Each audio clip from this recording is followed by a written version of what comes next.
Hello, friends. Welcome all of you under the banner Indica IAS Academy. Here, myself, A.K. Chaudhary.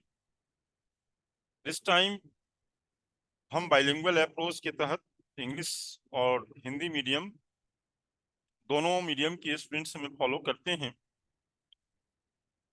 इसीलिए हम bilingual approach के तहत एक महत्वपूर्ण टॉपिक्स आप लोगों के लिए लेके आए हैं, जो UPSC as well as state PCS के साथ साथ जीएस के जो सोसाइटी वाले सेगमेंट्स हैं उसके लिए काफी महत्वपूर्ण है। हमारा टॉपिक्स है आज का वेस्टर्नाइजेशन, पश्चिमीकरण। एक महत्वपूर्ण कॉन्सेप्ट है और इससे रिलेटेड कई बार ऐसे पूछे गए हैं। सेकेंड पेपर में कई सारे इससे रिलेटेड क्वेश्चन आए हैं। सोशियोलॉजी ऑप्शनल वाले जो स्टूडेंट्स हैं वहां भी ये रिपीटेड क्वेश्चंस आते रहते हैं। तो एक ब्रीफ इस पे मैं चाहा कि कुछ इस पे कंटेंट प्रोवाइड करूं आप लोगों को। तो as a part of it here हम डिस्कस करेंगे। हमारे लिए थोड़ी सी इशू हो जाता है कि मैं हिंदी फॉलो करूं या इंग्लिश फॉलो करूं, तो इस उलझन में मैं रह जाता हूं। मेरा अप्रोच जो है बाइलिंगुअल अप्रोच रहेगा, क्योंकि हिंदी और इंग्लिश दोनों मीडियम के छात्र मेरे को फॉलो करते हैं। तो इस कंटेंट को आज हम कॉन्सेप्चुअली समझने की कोशिश करेंगे कि वास्तव में वेस्टर्नाइजेशन और जो ये पश्चिमीकरण की जो अवधारणा है यह क्या है। दोस्तों, भारत में लगभग 250 बरस ब्रिटिश का शासन था।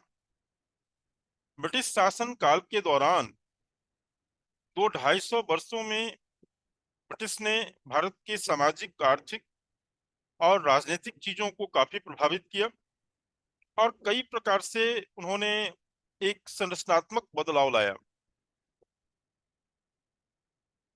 तो वैसी चीजें जो ब्रिटिश के द्वारा 200-250 वर्ष में भारत में लाई गई, चाहे वह कल्चर हो, वह वैल्यू हो, चाहे वह सोशल इंस्टीट्यूशनल डेवलपमेंट हो, या फैमिली, मैरिज, किनशिप, रिलीजन, ये सारी चीजें हों, या इकोनॉमिक लेवल पे जो उन्होंने इंडस्ट्रियलाइजेशन या इकोनॉमिक जो इंफ्रास्ट्रक्चर के क्षेत्र में और जो भी उन्होंने नए नए चीज लाए, और पॉलिटिकली जिन चीजों को उन्होंने political system, organisation, supreme court, high court, political parliamentary system, बहुत सारी चीज उन्होंने हमारे देश में उन्होंने चीजों के रूप में लाए।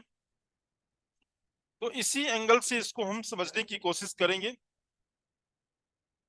वेस्टर्नाइजेशन में जब हम समाजशास्त्रीय अध्ययन करते हैं तो इस पे दो प्रमुख समाजशास्त्री प्रोफेसर योगेंद्र सिंह और प्रोफेसर एम.एन. श्रीनिवास ने महत्वपूर्ण योगदान दिया है और उन्होंने बहुत डिस्क्रिप्टिव तरीके से इनको एक्सप्लेन किया है। Professor M.N.. श्रीनिवास का मानना है कि वेस्टर्नाइजेशन एक प्रोग्रेसिव अवधारणा है, एक रैशनल अवधारणा है। प्रोग्रेसिव इन द सेंस कि जो ब्रिटिश ने लाया वह समाज के सोशल, इकोनॉमिक, पॉलिटिकल डेवलपमेंट के लिए लाया, और एक रैशनल का मतलब कि ब्रिटिश ने जो चीज भी लाया वह साइंटिफिक था। दूसरी ओर प्रोफेसर योगेंद्र सिंह इसको एक कल्चरल मॉडर्नाइजेशन के रूप में देखते हैं।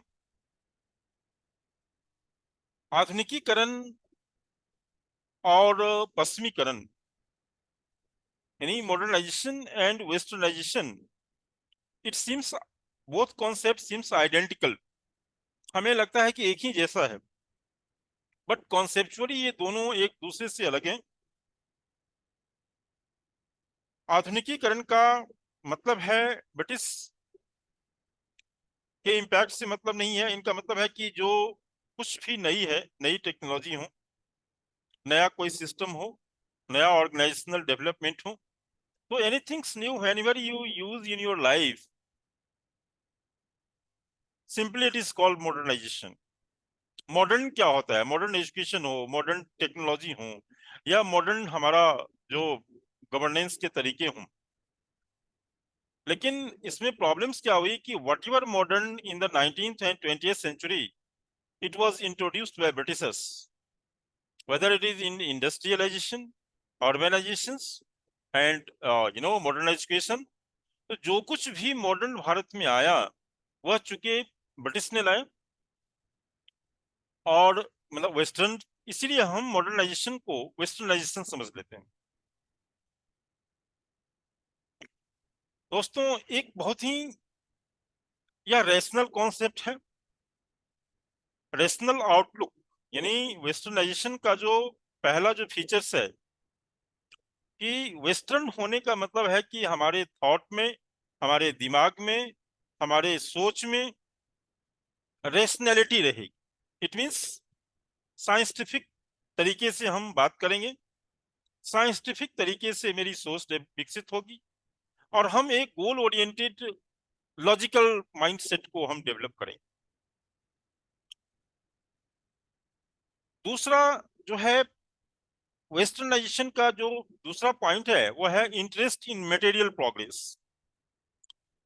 दोस्तों, भारत एक हमेशा से आध्यात्मिक देश रहा है और प्राचीन काल से भौतिकतावाद के पीछे नहीं रहा, परंतु वर्तमान समय में भारत भी भौतिक प्रोग्रेस की ओर जा रहा है। और कोई भी देश आज के डेट में जो डेवलप्ड कंट्रीज हैं, सिविलाइज्ड कंट्रीज हैं, बिना भौतिक विकास के मानव अस्तित्व भी संभव नहीं। भौतिकतावाद बहुत हद तक ठीक है, बट एक लिमिट से ज्यादा जब यह जाती है तो कहीं ना कहीं मानवता को नुकसान भी पहुंचाती है। ऐसे में जो वेस्टर्न लोग जो आए, वहां से जो वैल्यू आई, वहां से जो कल्चर आई, वहां से जो चीजें आई, उन्होंने मटेरियल प्रोग्रेस को बढ़ाया। उनका मानना था कि भारत में बहुत सारे धार्मिक थे, आस्था थे, विश्वास थे, डॉगमेटिक बिलीफ थे। उन चीजों को रेशनलाइज करके उन्होंने economically productive activities, industrial production, organisational structure, मतलब एक ऑर्गेनाइज तरीके से मटेरियल प्रोग्रेस को उन्होंने इंट्रोड्यूस किया। थर्ड पॉइंट है reliance on the modern communication process and mass media. पश्चिमीकरण कम्युनिकेशंस को बल देता है। आज यदि दुनिया ग्लोबल विलेज का कॉन्सेप्ट है, भूमंडलीकरण के दौर से हम गुजर रहे हैं, तो ऐसे में कम्युनिकेशन और मास मीडिया का बहुत बड़ा रोल है, आईटी टेक्नोलॉजी का बहुत बड़ा रोल है। तो उनका मानना है वेस्टर्नाइजेशन में मॉडर्न जो कम्युनिकेशंस की टेक्नोलॉजी है, आज आईटी बहुत ज्यादा डेवलप हुआ है। आज दुनिया में हर एक लोगों से हम लिंक्ड हैं और मीडिया के साथ साथ सोशल मीडिया का जमाना आ गया है। तो वेस्टर्नाइजेशन हमेशा से मास कम्युनिकेशन, सोशल मीडिया और पूरा ग्लोबल लेवल पे इंटरेक्शंस को बढ़ाने में योगदान दिया है। फिर इंग्लिश मीडियम एजुकेशन, वेस्टर्न जो वैल्यूज था हमारे भारत में भी जब आया ब्रिटिशर्स, तो उन्होंने इंग्लिश एजुकेशन को फोकस किया। क्योंकि इंग्लिश एक ऐसा लैंग्वेज है कि दुनिया के अधिकांश देशों में बोली जाती है, समझी जाती है, और ऐसे में यदि हमें दुनिया से कनेक्ट होना है तो अंग्रेजी भाषा की ज्ञान रहनी चाहिए। नो डाउट कि हम अपनी भाषा, अपनी संस्कृति का संरक्षण करने का हमें पूरा एक अधिकार है और उसको बढ़ावा देने का भी हमें हमारा दायित्व बनता है। लेकिन वैश्विक लेवल पे यदि हम आज के डेट में जुड़ना चाहते हैं तो बिना इंग्लिश के संभव नहीं है। तो भारत में ब्रिटिशर्स जब आया तो उन्होंने इंग्लिश एजुकेशन, इंग्लिश लैंग्वेज, और धीरे धीरे भारत में ये चीज इतनी पॉपुलर हुई कि आज इंग्लिश की बहुत ज्यादा महत्व बढ़ गया। तो English medium education, technical education, scientific education, इन सब पे इन्होंने बल दिया।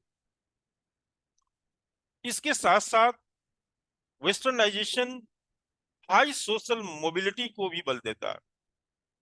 पहले जमाने में 40 किलोमीटर के अंदर में आदमी का जीवन खत्म हो जाता है। सोशल मोबिलिटी का मतलब है, सोशल मोबिलिटी दो तीन तरह की होती है।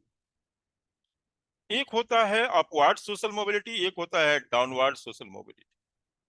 यानी गरीब व्यक्ति जब अमीर बन जाता है तो ये अपवार्ड सोशल मोबिलिटी कहलाएगा। कोई अमीर यदि गरीब बन गया तो वह डाउनवर्ड सोशल मोबिलिटी कहा गया। एक होता है इंट्रा जनरेशनल और दूसरा होता है inter generational social mobility. Intra generational का मतलब हो गया अंतर पीढ़ी, अंतः पीढ़ी बोलते हैं इसको हम, जिसमें एक व्यक्ति क्लर्क से कलेक्टर बन गया। इंटर जनरेशन का मतलब हो गया कि बाप क्लर्क था और बेटा आईएएस अफसर बन गया, या बहुत बड़ा आदमी बन गया, किसान का बेटा क्या कहते हैं डॉक्टर इंजीनियर बन गया। नहीं, बाप और बेटे की स्टेटस की यहाँ तुलना होती। एक होता है वर्टिकल मोबिलिटी। वर्टिकल मोबिलिटी में पोजीशन हमेशा समाज में व्यक्ति का बदलता है, या तो ऊपर की ओर या नीचे की ओर। एक होता है हॉरिजॉन्टल मोबिलिटी। हॉरिजॉन्टल मोबिलिटी का मतलब उनके काम करने का तरीका बदल जाएगा। जैसे वह खेत में मजदूरी करता था, अब इंडस्ट्री में आके मजदूरी करता है। तो वेस्टर्न लोग जब आए, इंडस्ट्री लगी, चीजें बदली, ऑर्गेनाइजेशनल डेवलपमेंट हुआ भारत में, एजुकेशनल डेवलपमेंट हुआ, तो सोशल मोबिलिटी बढ़ गई। यानी समाज में ये सारे चीजों में बदलाव होने लगे। गरीब अब अपॉर्चुनिटी मिलने लगा, शेड्यूल कास्ट को अपॉर्चुनिटी मिलने लगा, और धीरे धीरे वह छुआछूत, भेदभाव, जातिगत चीजों से समाज हमारा बाहर निकलने लगा। दोस्तों, प्रोफेसर श्रीनिवास ने वेस्टर्नाइजेशन के 3 लेवल की चर्चा किया है। प्राइमरी वेस्टर्नाइजेशन, दूसरा सेकेंडरी वेस्टर्नाइजेशन, और तीसरा टर्शियरी वेस्टर्नाइजेशन। यानी वेस्टर्न वैल्यूज या कल्चर या जो भी चीजें हैं, सबसे पहले एलिट क्लास के लोग फॉलो करते हैं। एलिट यानी समाज में कौन है, जो बहुत बड़े कैपिटलिस्ट हैं, सेलिब्रिटीज हैं, सबसे रिच लोग हैं। चाय पीने का कल्चर हो, कॉफी पीने का कल्चर हो, पिज्जा बर्गर कल्चर हो, जो भी वेस्टर्न से भारत में आया, वह सबसे पहले रिच लोग जो 5-10% है वो फॉलो करते हैं। तो जब पाश्चात्य देशों का कोई पहनावा, उन्हावा, कपड़ा, चीजें, खान पान, हैबिट, एजुकेशन, किसी देश के एक ऊपर तबके के लोग उसको फॉलो करते हैं, इसको बोलते हैं प्राइमरी वेस्टर्नाइजेशन। फिर इसके बाद शहर के लोग इसको फॉलो करते हैं, इसको बोलते हैं सेकेंडरी वेस्टर्नाइजेशन। और शहर से ये चीज गांव को चला जाता है, जींस और पिज्जा कल्चर, तब उसको बोलते हैं टर्शियरी वेस्टर्नाइजेशन। तो वेस्टर्नाइजेशन, आज भारत तीव्र गति से वेस्टर्न वैल्यूज और कल्चर की ओर जा रहा है। यानी एक टर्म में हम कहें कि ट्रेडिशन में और वेस्टर्नाइजेशन में एक तरह से कॉन्फ्लिक्ट पैदा हो गया है कि हम ट्रेडिशनल बने रहें या वेस्टर्न हो, मॉडर्न हो। इसको हम एक शब्द में कह सकते हैं कि Indian society at the cross road. यानी भारतीय समाज आज उस स्थिति में है, उस रोड पे है, उस चौराहे पे खड़ा है, जहां से उन्हें डिसाइड करना है कि हम कितना परंपरागत बने रहें और कितना वेस्टर्न और मॉडर्न बने। हमें दोनों के बीच संतुलन रखना होगा। यदि हम अपने कल्चर, संस्कृति और बिल्कुल सब चीजों को छोड़ के बिल्कुल वेस्टर्न बन जाते हैं, तो हमारा अस्तित्व मिट जाएगा। और यदि हम नहीं बनते हैं वेस्टर्न और मॉडर्न चीजों को लेके, यदि आज के डेट में नहीं बढ़ा जाए, तो कहीं ना कहीं सोशियो इकोनॉमिक और पॉलिटिकली हम पीछे रह जाएंगे। तो निष्कर्षतः यही कहना है कि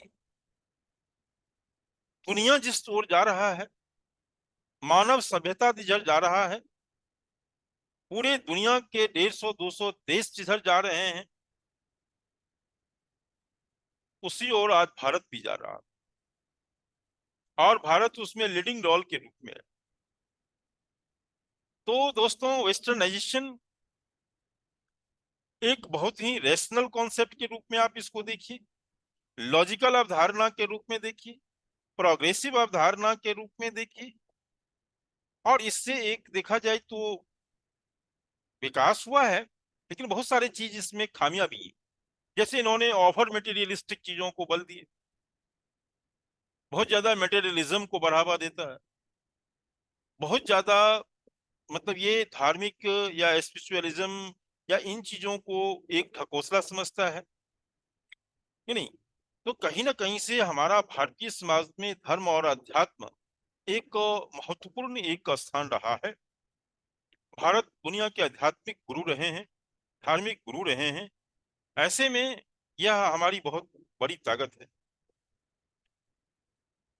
तो हमें बड़ी संतुलित दृष्टिकोण रखना होगा कि कौन से वेस्टर्नाइजेशन की जो चीजें हैं जिनको हम हमारे लिए अपनाने की जरूरत है, और वो कौन सी चीजें हैं जिन्हें अपनाने से हमारे कल्चर को, हमारी संस्कृति को, हमारे राष्ट्रवाद को किसी को ठेस पहुंच सकता है। ये कॉन्सेप्चुअल टॉपिक्स हैं,